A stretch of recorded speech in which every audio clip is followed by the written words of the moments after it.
اور اس کا حکم بھی آپ نے سماعت فرما لیا۔ فرض کی ترتیب قرآن پاک سے ثابت ہے اور جمیع وضو کی ترتیب حدیث مصطفیٰ صلی اللہ تعالی علیہ وآلہ وسلم سے ثابت ہے۔ دائیں جانب سے آغاز کرنا سنت مصطفیٰ ہے صلی اللہ تعالی علیہ وآلہ وسلم، اور یہ بتایا تھا کہ نبی مکرم فخر دو عالم صلی اللہ تعالی وسلم ہر شے میں دائیں کو پسند فرماتے تھے، جوتا پہننے میں بھی، کنگھی کرنے میں بھی، وضو میں بھی دائیں کو پسند فرماتے تھے۔ وضو میں دائیں جانب سے آغاز کرنا یہ سنت مصطفیٰ ہے صلی اللہ علیہ وسلم، اور باقی میں دائیں جانب سے ابتدا کرنا یہ مستحب ہے، اور اس پر بھی اللہ کے بارگاہ سے اجر عطا ہوتا ہے صلی اللہ علیہ وسلم۔ والتوالی، وضو میں ایک سنت یہ ہے کہ ایک عضو کے خشک ہونے سے پہلے دوسرے عضو کو بھی دھو لیا جائے، تو یہ بھی سنت ہے۔ یہ نہیں کہ آپ جو ہیں ایک عضو کو دھوئیں اور پھر آپ کسی خیال میں چلے جائیں اور پانی کا بھی ضیاع ہوتا رہے، اب اللہ کے مجرم ہوتے رہیں، اور پھر یہ بلا والی سنت بھی ترک ہو جائے، اتنی دیر میں آپ کا وہ عضو خشک ہو جائے۔ بعض لوگ گفتگو میں مصروف ہو جاتے ہیں، تو اس صورت میں اگر وہ دوسرا عضو دھونے سے پہلا عضو خشک ہو گیا تو یہ سنت سے محروم رہے گا۔ کوئی عذر ہو تو پھر وہ سنت سے محروم نہیں رہے گا، بغیر عذر کے ایسے اگر کرے گا تو پھر سنت سے محروم رہے گا۔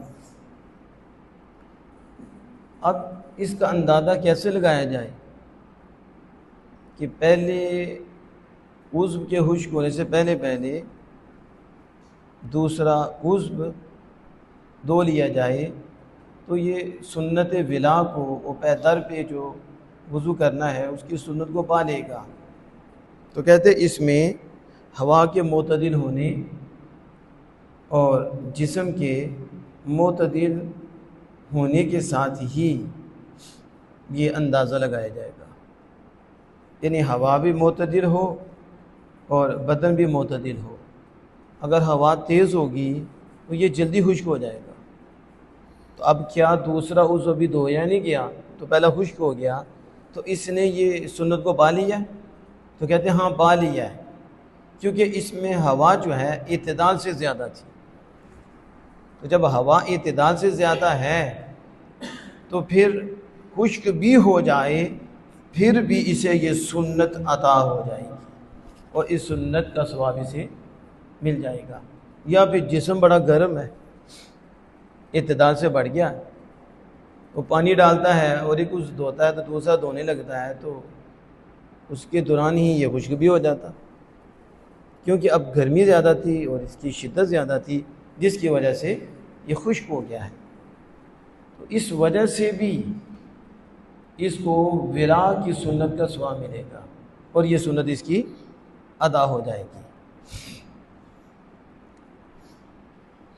اور اگر عذر کوئی نہیں، بغیر عذر کے ہی یہ اتنی تخیر کر دیتا ہے کہ دوسرا عضو دھونے سے پہلا خشک ہو جاتا ہے، تو پھر یہ سنت ولا سے محروم رہے گا اور اس کو یہ سنت کا ثواب نصیب نہیں ہوگا۔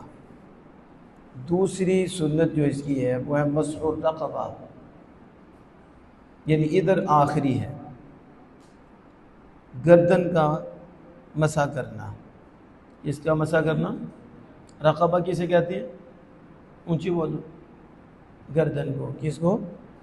ذرا پڑھ پڑھ کے تسی بھی تھک جاندے، اب اس کے لیے چھوٹی سی زبان نہیں ہلتی، موٹا سا سارے ہل جاتا۔ تو مسح رقبہ کا کیا مطلب ہے؟ گردن کا مسح، اونچی بولو، مسح۔ قرآن پاک میں کتنی جگہ استعمال ہوا؟ کتنی جگہ استعمال ہوا؟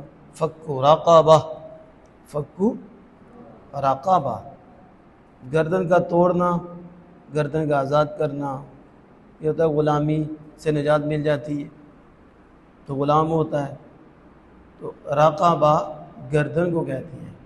تو مسح کس کا کرنا؟ گردن کا۔ تو ساحل صاحب آپ بتائیں، گردن، گردن کسے کہتی ہیں؟ ہاتھ رکھ کے بتاؤ، یہ تو طرح نہ لگاؤ، یہ گردن ہے، صحیح طرح لگاؤ نا، ہاں، اسے صرف اتنے حصے کو نہیں کہتے، ٹھیک ہے؟ تو یہ کیا ہے؟ گردن۔ تو مسح الرقبہ، کس کا مسح کرنا؟ کہتے ہیں کہ صحیح یہی ہے، مستحب، یہ سنت نہیں ہے، یہ مستحب ہے۔ یہ کیا ہے؟ بعد نے کہا انہ سنتن، بعد نے کہا سنت ہے، جیسے کہ باہر میں اور اس کے علاوہ میں موجود ہے، لیکن صحیح یہ ہے کہ یہ سنت نہیں، یہ مستحب ہے، اور اس کا فائدہ سبحان اللہ۔ اب ہمارے ہاں کیا ہوتا ہے کہ گردن کا مسح یوں کیا جاتا ہے کہ ادھر ہاتھ رکھ کے ایسے کیا جاتا ہے، ایسے کیا جاتا ہے، کرتے ہیں ادھر تک، بات ڈھیٹ ہوتے ہیں، بات کون ہوتی ہیں؟ ڈھیٹ، سمجھتے ہیں ڈھیٹ کو کہ نہیں؟ سمجھانے کے باوجود ایک دفعہ دو دفعہ، لیکن اتنے ڈھیٹ ہوتے ہیں پھر بھی سنت کے خلاف کرتے ہیں۔ بتایا کہ یہاں سے پانی ڈالو، یہاں تک ڈال کے ایسے کرو، لیکن شاید یہ جہنم میں جانا چاہتے ہیں، ان کا دل کرتا، پھر یوں کرتے ہیں، پھر یوں کرتے ہیں، پھر یوں کرتے ہیں۔ جو بتایا 6 دفعہ ہوا، 3 دفعہ حرام ہوا۔ مسجد کا پانی شریف وضو کے لیے وقف ہے، یہ کوئی آپ کے گھر کا پانی نہیں ہے، حالانکہ اس کا بھی حکم ہے، اس کے تم کہاں سے مالک ہوگے؟ اس کا تو کوئی مالک نہیں، یہ کوئی وقف کا پانی ہے، اور یہ شریف وضو کے لیے وقف ہے۔ یہ تو تھوڑا بھی زیادہ استعمال کریں گے تو آپ غاصب کہلائیں گے، اور آپ پہ چٹی پڑے گی، اور اتنے پیسے بھی دینے پڑیں گے، توبہ بھی کرنی پڑے گی۔ لیکن ادھر چھوٹے چھوٹے ہیں، میں اسے کہوں گا ابا جی بھی نہیں سمجھتے، ٹھیک ہے، پتر جی کا کیا بنے گا؟ وہ بھی یوں کر کے یوں کرتے ہیں، اور یوں کر کے یوں کرتے ہیں، یوں کر کے یوں کرتے ہیں۔ تو کچھ پڑھے لکھے بھی توجہ نہ کرنے کی وجہ سے یہ ظلم کرتے ہیں۔ اعلیٰ حضرت امام اہل سنت مجدد دین و ملت الشام رضا فاضل بریلوی رحمۃ اللہ علیہ نے فتاوی رضویہ شریف میں یہ لکھا ہے، عوام تو عوام ہے، آپ کہتے ہیں علماء اور قراء کا بھی یہ حال ہے کہ جو قوانین تجوید جانتے ہیں اور جو تجوید کے مطابق پڑھنا جانتے ہیں، لیکن توجہ نہ کرنے کی وجہ سے وہ بھی قرآن غلط پڑھتے ہیں، تو پھر عوام کہاں جائے گی؟ اور اعلیٰ حضرت اپنے دور میں لکھ رہے ہیں، اعلیٰ حضرت کا دور اور آج کا دور، جس میں موبائل کا زور اور شیطان کا شور، ٹھیک ہے؟ تو پھر دیکھو کیا حال ہوگا جب علماء کی توجہ نہیں اس وقت، اور قراء حضرات کی جو غلط قرآن پڑھے ہیں باوجود اسی کے قوانین بھی جانتے ہیں اور پڑھنا بھی جانتے ہیں، پھر عوام کہاں جائے گی؟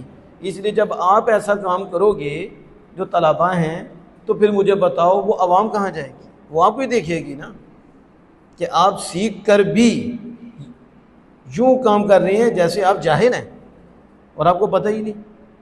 یہ مطلب نہیں ہوتا کہ آپ نے سیکھا اور آپ توجہ ہی نہ کریں، اور عدم توجہ کی وجہ سے آپ گناہ گار ہوں، اور آپ کی وجہ سے کتنے گناہ گار ہوں کہ وہ آپ کو دیتے ہیں، آپ ان کے سامنے سیمپل ہو، ٹھیک ہے، اور آپ ان کے سامنے نمونہ ہو۔ اگر آپ باندر بنو گے تو وہ بھی باندر ہی بنیں گے، کیونکہ آپ جو سیمپل بنے ان کے لیے۔ اگر آپ رسول اکرم صلی اللہ علیہ وسلم کے غلام بنیں گے تو وہ بھی غلام بنیں گے، کیونکہ آپ سیمپل ہو۔ تو جو سیمپل ہی اتنا خوبصورت ہو تو پھر ظاہر ہے وہ بھی کتنے خوبصورت ہوں گے۔ آپ نمونہ جب بنتے ہو تو پھر صحیح نمونہ بنو نا. نمونہ ہمارے آقا تو جہاں صلی اللہ علیہ وسلم کا، اس کے مطابق ہی وضو کرنا ہے. اب گردن کا بھی کیا ہوتا ہے بتانے کے باوجود ادھر اور یہ تلیوں کے ساتھ تو مسا نہیں کرنا ہوتا، اس کے ظاہر کے ساتھ کرنا ہوتا ہے. تو یہ ظاہر ہے، یہ اوپر رکھ کر یوں ہی مسا ہوتا ہے، یوں نہیں ہوتا. یا نیچے جائیں گے یہ بدعت ہے. اب یہ بدعت کر رہی ہوتی ہیں، کسی کی توجہ ہے کسی کی توجہ نہیں، پھر بھی بدعت ہے. تو گلے کا مسا نہیں ہے، کس کا مسا ہے؟ گردن کا. تو کس طرح کرنا ہے؟ ہاتھ رکھ کے بتاؤ نا. کرو ایسے، ایسے کر کے ایسے کرنا ہے. یوں کرو، یوں، ایسے اور ایسے، بس ایسے، یوں نہیں، ایسے نہیں ہونا. ایسے کیا تو یہ کیا ہو جائے گا؟ بدعت ہو جائے گی. تو ہم سنی ہیں اللہ کے فضل سے، ہم بدعتی نہیں ہیں. اس کو ذہن میں رکھنا آپ. بس آخری بات یہاں ہے معانی ناقضۃ للوضوء. یہ اسباب وہ ہیں جو وضو کو توڑنے والے ہیں. یعنی کون کون سا سبب ہے جس سبب سے وضو ٹوٹ جاتا ہے اور بندہ وضو کی صفت پہ ہوتا ہے لیکن اس سے نکل جاتا ہے.